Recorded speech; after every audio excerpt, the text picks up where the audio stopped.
Hi guys. Okay. So we had a lot of people lately have been hitting me up saying, "Hey Flo, I keep seeing number 33 and the number 1111. What does this mean? Like, why do I keep seeing the number 1111 and number 33?" So I'll explain to you guys a little bit about the number 33 and how it's significant to your awakening and to when you're finally ready to connect to God, okay? When you're finally ready to connect to the source, when you're at that point where you're ready to connect to the source and you're ready to connect to God, you will start seeing the number 1111 and the number 33 a lot. What people don't understand is that 33 is a code, okay? It's a code, which is why a lot of ascended masters, like Jesus, for instance, died at the age of 33. Some ascended masters began to do their work at the age of 33. And a lot of significance is with the number 33. If you look at the Freemasons, they're connected to the number 33. The 33 is the highest degree you can get in Freemasonry. It is a code. There are 33 vertebrae in the spine, okay, in the human spine. 33 DNA codes, the DNA double helix, 33 different blood types known to man. There's a 33 is connected to, okay, so when Nikola Tesla talked about the 369, and he said, if you only knew the secrets to the universe, and that is to work in the numbers 369. 3, 6, and 9, the Father, the Son, and the Holy Spirit, the Holy Trinity. These three are connected to the God source, okay? There's the third dimension, the sixth dimension, and the ninth dimension. In the third dimension, in the first dimension, it's the ninth dimension is where you start to say, I am, right? You begin the I am, and you start to realize you're a consciousness, you're a being, and you can create. And then when you get to the first dimension, you start to understand that you can create yourself in the physical body. And therefore you create yourself in this physical body, which you are right now in the third dimension. This is the third dimension. The sixth dimension, the reason why 666 is such a feared number, when you reach the level of the sixth dimension consciousness, that is when you are ready to die and be reborn again. You're ready to forget about your old you, who you were, and to figure out who you truly are. The ninth dimension is that's the God dimension. The seventh dimension is where people say they, like when they had a death and rebirth experience and they go and they say, oh, well, I saw Jesus, I saw Muhammad, I saw Mary.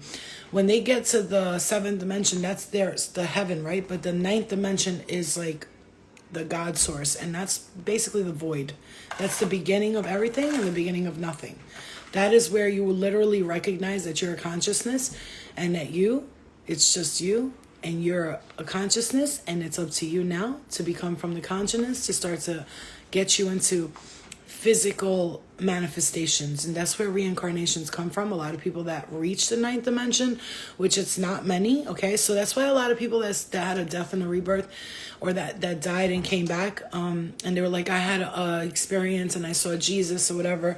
A lot of them they said that you weren't ready yet, okay? Because when you're ready, it's not what you're going to see when you're ready, because you're always going to go home, right? Where you're from, where you belong initially. But the concept of religion is stopping a lot of people from reaching the ninth dimension because, and I'm going to say this, but a lot of people ain't going to like it, because you are God. We are all God, right? We're connected to the source. We are created in an image. I'm getting vibrations so hard in my head.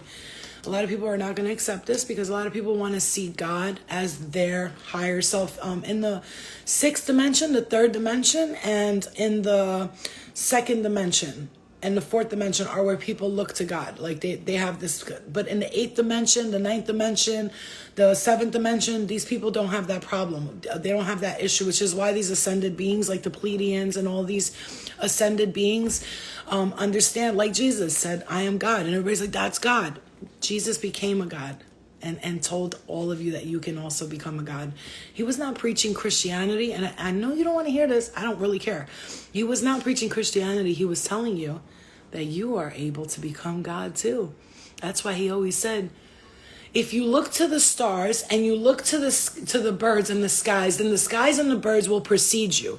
If you look to heaven to the rocks and the ground, then the rocks and the ground will precede you. If you look for it in animals, if you look for it here, they will precede you, which means that they will be above you, okay? You need to read the Gnostic text. They will be above you. If you look to the heavens and you look to the stars, you look to the skies, you look to the Pleiadians, you look to Jesus, they will precede you. That means that they will be above you.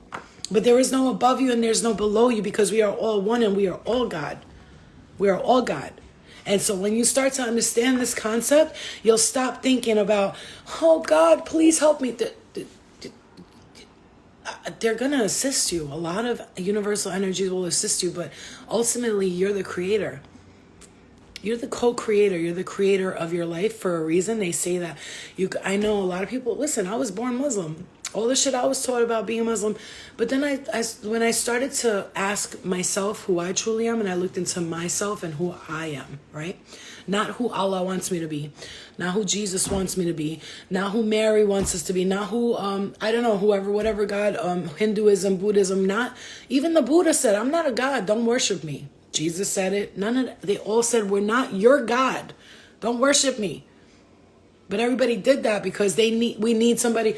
You know why? When we all pray, where do we look? Every single one of us, no matter what religion, no matter what we're from, you know why?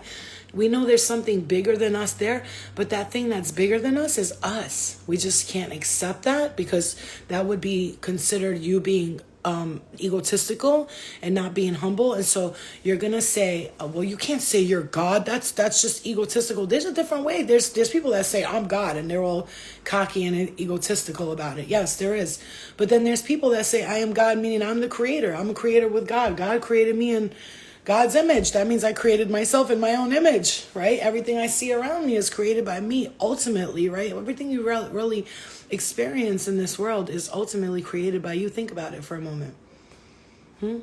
The times that you thought about someone and you want to be with them, or you thought about where you're going to move and the house looks like that, or you thought about what kind of car you're going to drive and that car comes to you, and everybody's like, I thank God. Yes, you are thanking God. You're thanking God. But do you think Jesus and Muhammad and all of them, they're getting you cars and houses? No. They're telling you to look within yourself and find your spiritual being within you so that you can understand. You can understand that you're the creator. The kingdom of heaven is within you. Right?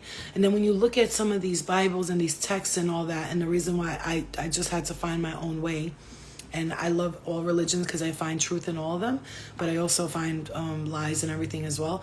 The reason why that I had to find my own way is when I read the Quran, I read the Bible, I read the Gnostic texts, I read the Taoism, Samadhi, I read that, the Book of the Way, I've read that. I've read so many different things, and I agree with a lot of things, and I don't agree with a lot of the things, and a lot of things I could come in with, and a lot of things I can't. You know? So there's a quote I saw by some guy, and he said, blessed are those who don't seek answers from any religion's texts or Bibles or books, but they seek it within themselves. And when I started to seek it within myself, it's not that I was like, fuck religion. No, I'm not. I love religion. I think it's beautiful and it keeps a lot of people in check and in line, and we need it for different purposes. But I also do feel like it hinders a lot of people from recognizing who they truly are. If you really think about not just religions, I'm talking about with a lot of things that keep us held down. Okay, the reason why we're told so many things are evil when they actually enlighten us is because from the beginning of time, when things came up and you have the light and the dark, you have the light who wants to see you ascend. They want to see you make it, get to the very, very top. And then you have the darkness that doesn't want to see you go there. And so they'll lie to you and they'll use the tools of the Lord to trick you. I mean, haven't you seen how many people do like the House of Horrors where they use the Bible and religion to keep their children in check and beat them and chain them up? Things are used for good and they're used for bad. It all depends on how you use things, right? Because we're not judging here. We're not saying, oh, if you believe in Jesus or, yeah, I believe in Jesus too. I believe in Mary, Joseph. I believe in Allah, Muhammad, Fatima. I believe in Buddha. I believe in all of them because I know that they were all ascended beings who came here and created their own concepts, their own religions, and people follow that way. But a lot of us today have to follow our own way. We have to find our own path. Because when we're following the path of others, it's good to get guidance and enlightenment from others. But if you're doing things exactly like someone's telling you to do it, that's mind manipulation and control. And that's a freedom of will being taken from you. Do you understand what I'm saying to you? Your own free will is being taken from you. If you follow everything that you hear on the news, you follow everything that you hear in Bibles and texts and all that, it's good to get guidance from them, to learn. But if you follow everything the way you read it, then you are going against initially what you came here for, is your own free will. Your own free will, your right to be whoever you want to be. Right? That's why I can't get on the train of, oh, faggots, oh, black people, oh, white people. There is no black, there is no white, there is no gay, there is no straight, there is just people. And once you start to see that, and you start to stop trying to think that, well, this is the right way to live, and that's the wrong. There's no right or wrong way to live. When you start to let go of the concept that there's a right way to live, or your way is the right way, their way is the wrong way, this will save you from a lot of headaches when your children grow up and they come out and they say that I'm this or I'm that, and you don't judge them and you don't look at them like, what? No, you can't be. You have to understand something. One of the things, when you're ready to go to the sixth dimension, you're going to start to see the number 1111 a lot, because that is your spiritual, your soul, your spirit finally connecting to your physical body and telling you, hey, I think you're ready to remember who you are, and who you truly are is God. And a lot of people don't want to understand that concept. And when I say I'm God and people look at me like I'm crazy, I'm like, no, you're not understanding. I'm not the kind of God you're taught. You're not understanding. I am everyone. I'm everything. I'm nothing. I'm something. I'm not something. I'm right. I'm wrong. I'm black. I'm white. I'm red. I'm green. I'm purple. I'm blue. Do you understand? I'm everyone. So when I look at another person and I see a homeless person, I don't, what the fuck? Or I see a junkie on the street, I'm not, a fucking junkie. Or I see a couple, or I see somebody who's fat, or I see somebody who's skinny, or quote unquote pretty or ugly. I don't see ugly, pretty, skinny, fat, boy, girl, black, white. I don't see that. I don't see that. You're saying 333 born. Let me tell you something about 333. Again, that's a code. Pay attention. Pay attention to movies. Pay attention to a lot of the ascended masters who came down here to teach the word, but not the Bible word. You know what I'm saying to you, right? They came here to teach you, to remind you of who you truly are. Because when we're up there and our soul's up there, we immediately create people with us to say, hey, when you go down there, I'm going to need you to remind me who I am, because I know I'm going to forget. So please help me remember who I am. Can you please show me who I am? And little by little, you start to meet your soul tribe, and they start to show you. Again, remember, 33 vertebrae in the spine.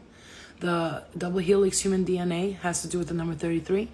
33 different blood types. Jesus died at the age of 33. He's the most famous 33-year-old light code, because that's the light code, that died at that age, because it's a code. It needs to be done at that age. A lot of other ascended masters came to teach at the age of 33. 369, 333, okay? 3 multiplied times 3 times 3, right? 369. That's the Father, the Son, and the Holy Trinity. And when you start to understand, when you break free, when you can kill the old you completely, like you can die completely and like forget about, like, see, for instance, I have seen many of my past lives, many of my dreams, many of the things that I've seen, okay? Oh, yeah, that hair mask is awesome, you guys. Look at that. Look at the shine, bro. The hair mask. And then I did the skin glow today. I did some skin glow treatment. Really, I'm like starting to take care of my divine feminine qualities, okay? Yeah, so what I'm saying to you guys is, like, once you start to recognize and you can let go of this concept of who you were in past lives, you didn't know. I say right now, it's the past for me is that, like, no matter who I was connected to in the past, whatever, I'm grateful for all the lessons. I'm grateful for everything it's taught me. It's made me who I am. It's made me stronger. It's made me wiser. It's made me better as a human being. And it's made me recognize that we're all here on a journey, and I have a different outlook on life, right? But the old me is dead. Like, when the past tries to come back and see me in any type of way, I'm like, listen, we served each other. It's time now to move forward. You know? It's time to move forward. When we are continuously connecting our past to what's going on here, that's why I tell you guys, I know we've been playing small this whole time. I've been kind of like working on you guys with the generational curses, because you have to get through all of that in order to break free, so that you can understand, you finally can recognize and remember who the fuck you really are, which is you came on this earth to become a god, to become a goddess. Okay, how do you think Isis came about? How do you think all of these goddesses came about? You think they were just born like that? Isis was born to be Isis? No, Isis made herself Isis. All of these ascended beings, all of these gods and goddesses that we're all worshiping right now, that I was at one point, which I don't worship anybody anymore. I respect them and I honor them, but I don't worship anybody, and I don't fall to my knees saying, please help me, because I'm not their responsibility. I'm not their responsibility. I'm my own responsibility. I just have to understand, yes, there's a lot of universal energies behind me, supporting me, and the same thing for you. We all have a lot of support in the universe, a lot of support here and everywhere else. Exactly. You know, I had a dream the other day about a phoenix coming down from the heavens, and she was swooping down. I was kind of like, oh shit, like this bird's coming out there. And then she came down and she put, oh, my head is vibrating. She came down and she put her head on me, and she started rubbing her head on me like this with her feathers. And she was pink and fuchsia and yellow and all these, oh my God, what a beautiful face. And she had these eyelashes, like, and I was looking at her and we were like rubbing each other. And then I recognized, and Spirit told me, like, don't be afraid. Don't be afraid to speak your truth. Don't be afraid, because a lot of other people need to break out of the concept of the chains and the shackles that they're in, because everybody's in chains and shackles because they're afraid to find their own way. They're afraid to find their own purpose because they're afraid that it might have to be on them. You know, why did God do this to me? When you start to take responsibility for your own life and you recognize that you are powerful and you are God, now you're responsible for your own life and you have nobody to blame when things go wrong. So I think a lot of people are comfortable with the notion of being stuck on that. I'm going to blame God. It's God's fault. Why would God do this to me? No. It's none of that has anything to do with anything besides the fact that people hold on to that so they can have something to feel comfortable with. It's like a baby's blanket. They don't want to let it go, or the bobo. At one point, you got to get that bobo out of that baby's mouth, and if it starts to cry, it's okay, because you know that baby's not going to be dependent on that fucking thing forever. And I'm trying to take the bobo out of a lot of people's mouths, and a lot of people ain't going to want that bobo out. They're going to want that bobo on. They're going to want their little blankie to feel comfortable, but I'm not here to help you feel comfortable. I'm helping you to get uncomfortable so that you could break out of these thoughts and these concepts that you were taught and you were programmed to think, and you can finally be free. But that's up to you. You know what I'm saying? My hands are swollen right now. That's up to you. Hi, Lawrence. So I just wanted to give you that message. You really need to watch the ninth dimension of transcendence, okay? It will really change your life, okay? It is a good example. It's a funny example, but it's a good example. It's very, like, clear in your face, right? A lot of you guys need to watch the ninth dimension of transcendence. It's on Gaia. I could probably put it on for you guys later. You need to watch that, and it's very important. And so if you start seeing the number 1111 right now, just know that your soul, your own soul, your oversoul, your higher self is calling you to wake up, right? The spiritual awakening. And then the 33 is the number that is being called to you when you're ready to crack the code and remember who you truly are and work for your higher self, God, yourself, your oversoul, your higher self. You got to understand that your soul is connected to 9 dimensions at all at the same time. They say 22. Some of them say 42. They say all of that. And you're living multiple realities all at the same time, and you're constantly learning and figuring out new things. There we go. Just you're ready to see that. You're ready to crack the code. And your spirit guides are going to wake you up now in ways that you're not going to be. Some of it will get really uncomfortable. That's why a lot of people are comfortable not having spiritual awakenings, because it's not easy. If it was easy, everybody would do it, right? That's what they say. But everybody should start doing it, because that's what happened with the Mayans. The Mayans all decided that they were going to ascend together. And when they did, they didn't disappear and die. They ascended. And they had no need to come back here onto the earth. They did their ascension. They left behind their relics and their wisdom for us to use as tools to become enlightened beings. You want to hear?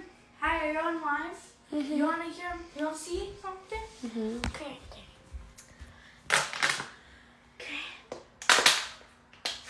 Okay. Okay. I'm ready. Okay.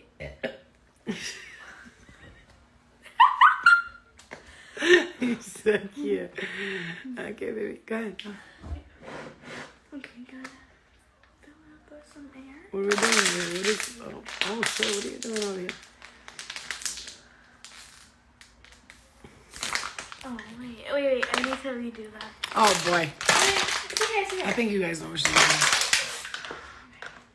Okay, show us what you're doing. You're moving the bottle.